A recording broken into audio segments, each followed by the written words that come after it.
DC সম্মেলনের উদ্বোধনী অনুষ্ঠানে প্রধানমন্ত্রী দেশের যে কোনো জায়গায় এবং পদে কাজ করার মানসিকতা গড়ে তোলার আহ্বান জানান তাদেরকে।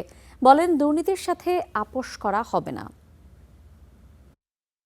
জনদুর্ভোগ লাঘব কিংবা সরকারি অনুদান, সামাজিক নিরাপত্তা কর্মসূচি অথবা চলমান উন্নয়ন প্রকল্প, মাঠ পর্যায়ের সব বিষয়ে সরকারের প্রতিনিধি হিসেবে যুক্ত থাকেন জনপ্রশাসনের কর্মকর্তারা, নেতৃত্বে থাকেন জেলা প্রশাসকগণ।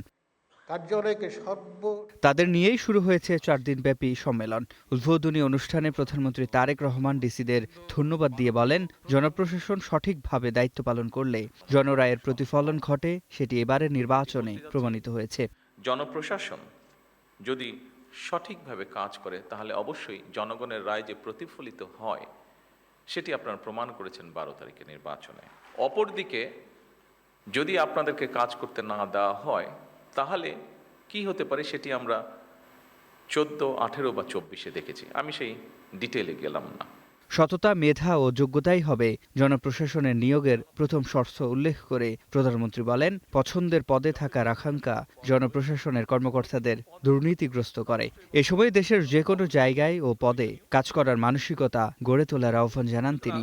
শুধুমাত্র পদোন্নতি কিংবা নিজেদের পছন্দের জায়গায় পোস্টিংয়ের জন্য পেশাদারিত্বের সঙ্গে আপোষ করলে সংশ্লিষ্ট কর্মকর্তারা সাময়িকভাবে হয়তো লাভবান হতে পারেন, তবে সেটি সার্বিকভাবে জনপ্রশাসনের দক্ষতা এবং নিরপেক্ষতার উপরে একটা নেতিবাচক প্রভাব ফেলে। দেশের যে কোনো স্থানেই যে কোনো সময় জনপ্রশাসনের যে কোনো পদে দায়িত্ব পালনের জন্য নিজেদেরকে দয়া করে মানসিকভাবে প্রস্তুত করে রাখুন।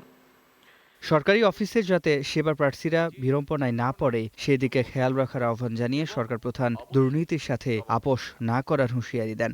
দুর্নীতির বিরুদ্ধে সরকারের অবস্থান পরিষ্কার, সেটি হচ্ছে আমরা কম্প্রোমাইজ করতে চাই না দুর্নীতির সাথে। নির্ধারিত সময়ের মধ্যে প্রকল্পের বাস্তবায়ন করা অত্যন্ত জরুরি। প্রয়োজনের অতিরিক্ত আইন কানুন ও জটিলতাকে অজুহাত হিসাবে আমরা ব্যবহার না করি। রোববার শুরু হওয়া ডিসি সম্মেলন চলবে 6 মে পর্যন্ত, যেখানে 498টি প্রস্তাব নিয়ে আলোচনা হবে। আমাদের ম্যানিফেস্টো এবং জুলাই সনদ, এটার প্রতিটি দফা, প্রতিটি অঙ্গীকার পর্যায়ক্রমে আমরা বাস্তবায়ন করতে চাই। আমরা এই ব্যাপারে বদ্ধপরিকর। সিফাত শাহরিয়ার, স্টার নিউজ, ঢাকা।